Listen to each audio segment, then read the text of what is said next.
Simple question for you guys out there this morning. As you can see in the headline, is time up for Callum Wilson? Hi everybody and welcome to the Toon Review YouTube channel. My name is Paul. Thank you for tuning in to the video today. I just wanted to talk about Callum Wilson because, you know what? So many times now he's playing a game or he's playing two games and then all of a sudden he's injured again. Now, it's not exactly a bad injury this time to Callum. It's a pectoral injury that was done right at the end of the Forest game the other night, and he is expected to be fit soon. But he is doubtful for the game against Bournemouth on Saturday. And you know, we are allowed as fans to ask the question now, you know, is time up for Callum? Because we can't rely on this guy much longer because he's playing a couple of games and then all of a sudden he's an injury doubt again. Now, obviously, I know as a fan and I know as a football fan that, you know, players will get injuries throughout their career. That's just fact. You're very lucky if you're a footballer and you go through a career not picking up any serious injuries along the way. But for Callum, it seems to be now where his body is telling him that things are very, very different for him these days, and his body can't cope with the pressures of a footballer. That's the way it seems to me. And I don't think I'm the only one that feels like that. And for the knock-on effect with Newcastle United can be quite serious because, let's be honest, Isak's been out injured and Wilson's possibly out injured again, which means that Anthony Gordon is probably going to have to play through the middle against Bournemouth if we have no fit available strikers. We can't go on, certainly after this season, relying on two players really at the moment who can't stay fit. And it is a worry to me as a Newcastle United fan, and I'm sure it's a worry to you. I'm not being disrespectful to Callum Wilson here, by the way. You know, Callum has been brilliant since he signed for Newcastle.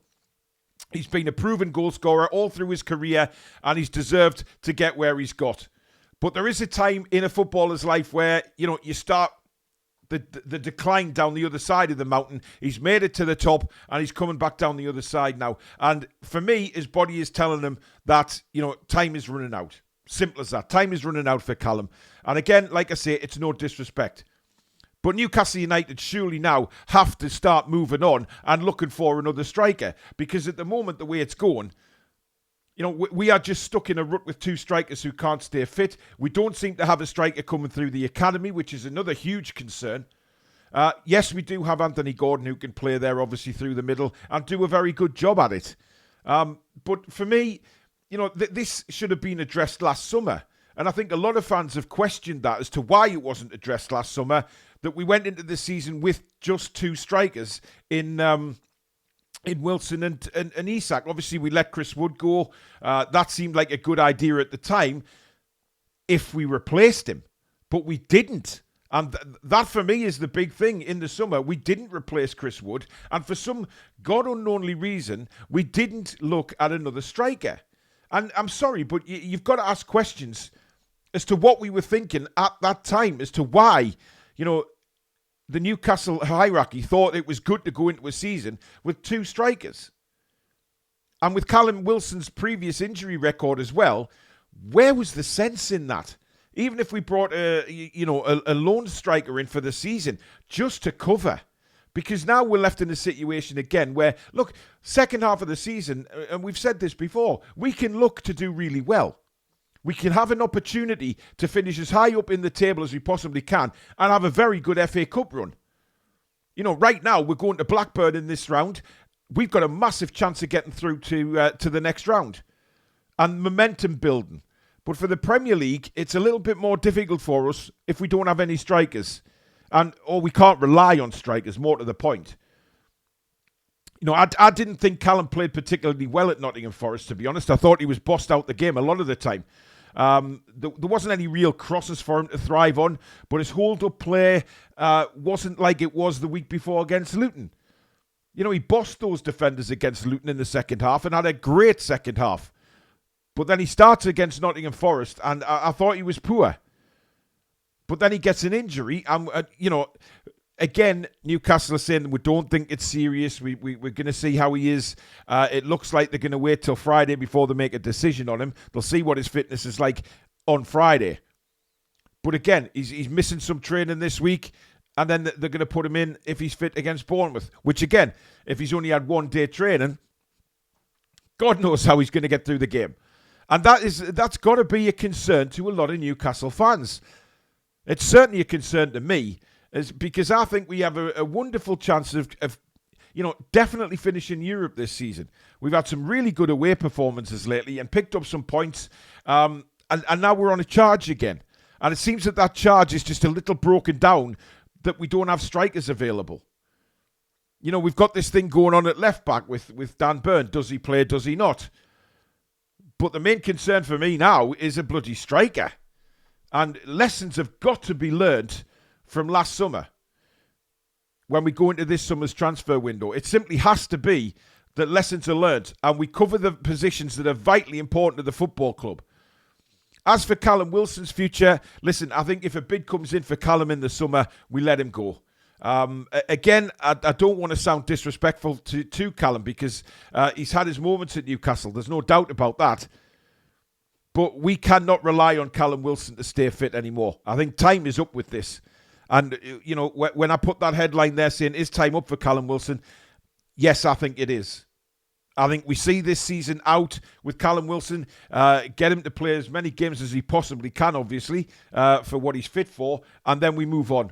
I think we have to move on to get to where we want to be as a football club. And I think, speaking honestly, I think that's where the football club will look at. The likes of Miggy, Callum Wilson, and some of the other sort of older players, like, the Dummer to this world, etc., I can see moving on in the summer, which isn't a bad thing. Look, they've all done really well for the club. They've all played the part. And we say goodbye. Say that we're proud of them. Yes. Say goodbye. We're proud of what you've done for Newcastle United since you've been here.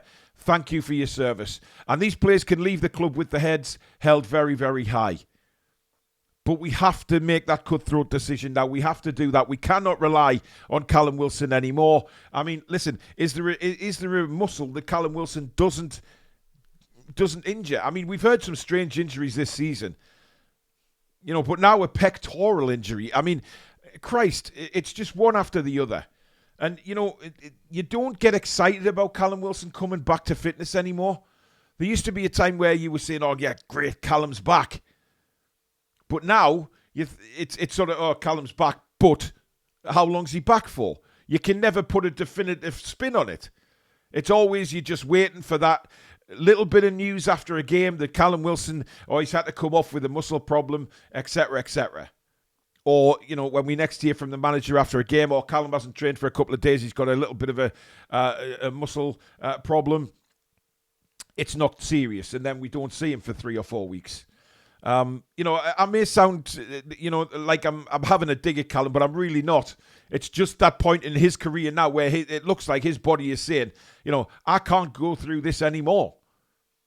Every rough challenge that he faces, there is a massive risk of him breaking down for a good period of time. And as a Newcastle fan, I don't want to see that. It's not fair on Callum either. That I'm not saying his career's done. I'm saying possibly at the very top level it is, because of the rigours that the top level puts through. But you could say that further down the league, it's even more rough. So, it's a very rough and tumble environment, the EFL. So where would Callum go? But let me know in the comments below. Do you think time is up for Callum Wilson like I do? Are you a bit frustrated? Or you're just fed up with it now? The amount of times that Callum's getting injured, it's just an ongoing situation, isn't it? That we just know that before too long, Callum Wilson is going to be injured again. And it's a shame. It really is a shame, because I think he could have scored a lot more goals had he stayed fit. But as I say, let me know in the comments below what you think about Callum Wilson. If you're watching this on Tuesday, we've got a great show for you tonight at 7 o'clock. Basically, we'll be taking a look at raiding the cherries, or picking the cherries as you like. Of course, the two players that have been mentioned from Bournemouth, we'll be taking a look at them and saying, are they going to be right for Newcastle United? Is that the kind of ambition that we want to see from the club? So a very good show coming up at 7 o'clock tonight. But if you have enjoyed this one, guys, please don't forget to give it the thumbs up. And of course, if you're new to the channel, come and be part of this amazing community. Hit the subscribe button, free to do so, and also the notification bell, which will let you know when we go live or we upload any videos such as this one. But in the meantime, have a wonderful Tuesday, guys. Take care.